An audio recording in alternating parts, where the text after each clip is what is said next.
Fire? I'd better get out of here.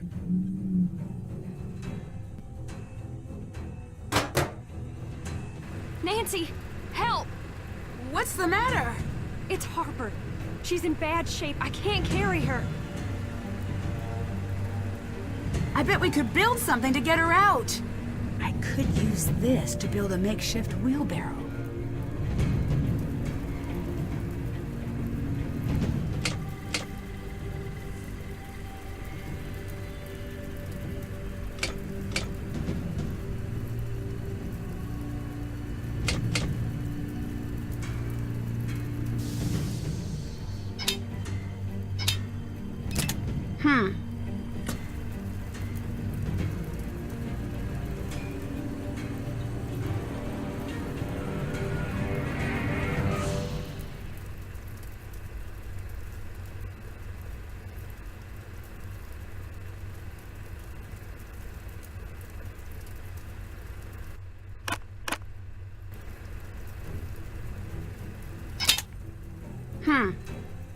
Thanks, I'll get her out.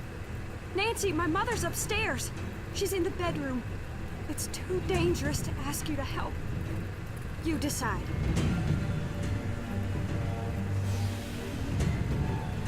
I don't care if it's dangerous. I will get her out. Haven't I suffered enough for you? When will you leave me alone? I need you to calm down and come with me. It's too late for us. She'll never let us leave. The time's been reset. Okay, I did this once. I can do it again. I'm sorry for what happened.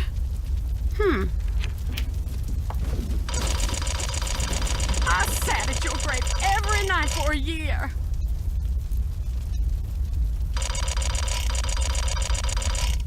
And I said, I'm sorry. I didn't want you to die. You had so much, and I had nothing.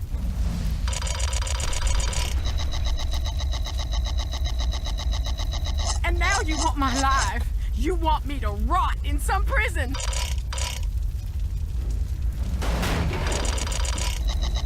Well, I can't keep running from you, Charlotte.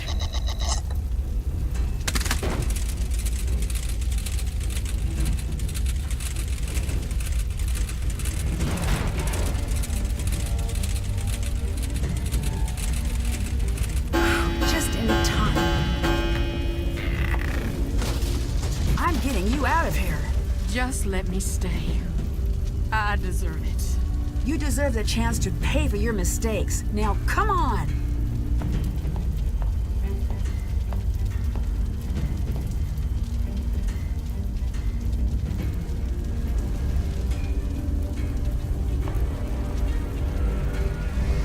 Nancy, you made it!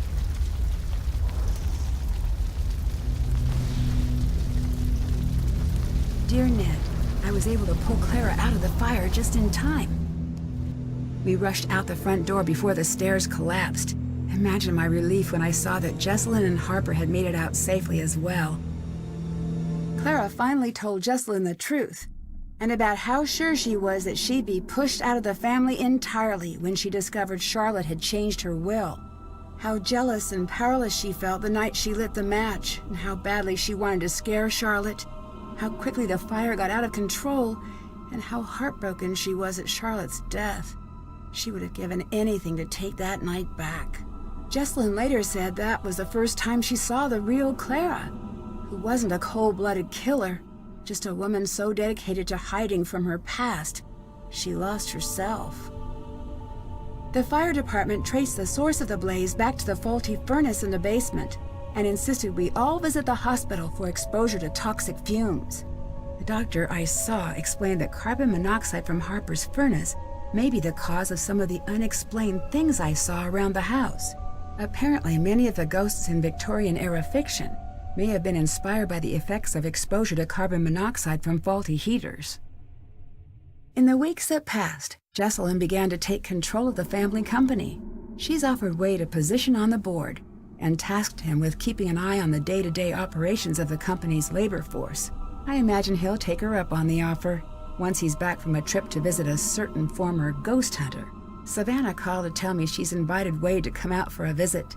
I was a bit annoyed when I found out what Savannah hadn't told me about this case, but I have to admit, I'm really hoping things work out for those two. Colton and Jessalyn seem like they're on the road to patching up their friendship. They both seemed mutually relieved to dissolve the engagement. Colton has a lot to iron out with his parents and his relationship with Lexi, but he seems determined to do things on his own terms. Harper disappeared shortly after the fire. After an exhaustive search, Wade and Jessalyn tracked Harper down and convinced her to rejoin the family. Years of Clara's manipulation left her a bit suspicious of the offer at first, but she finally agreed, provided she could completely raze Thornton Hall, and in its place build a public park dedicated to the memory of the lives lost on Blackrock Island.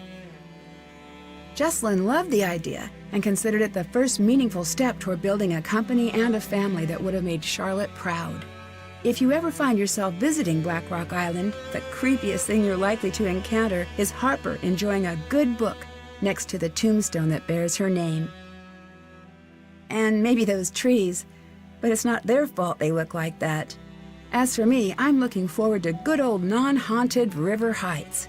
Can't wait to see you. Love, Nancy.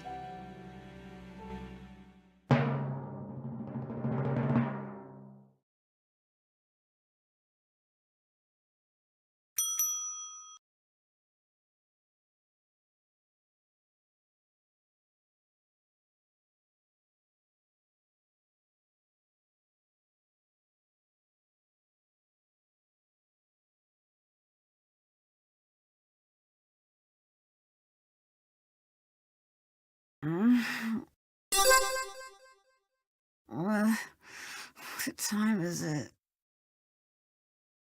Huh?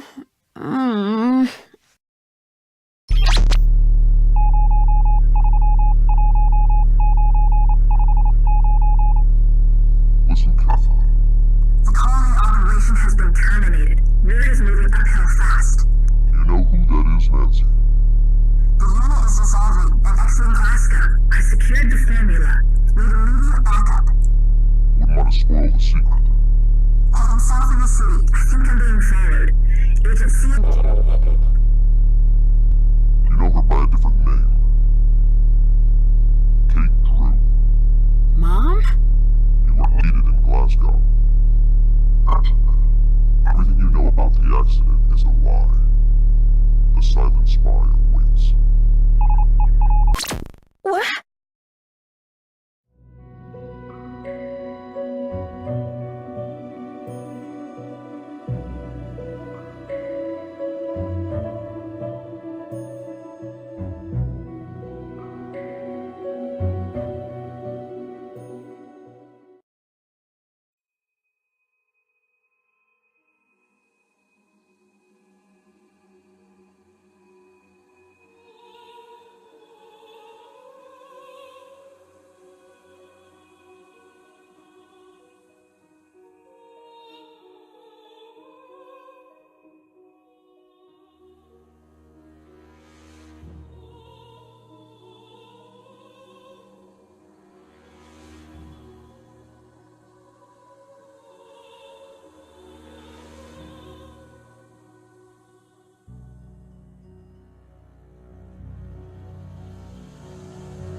child.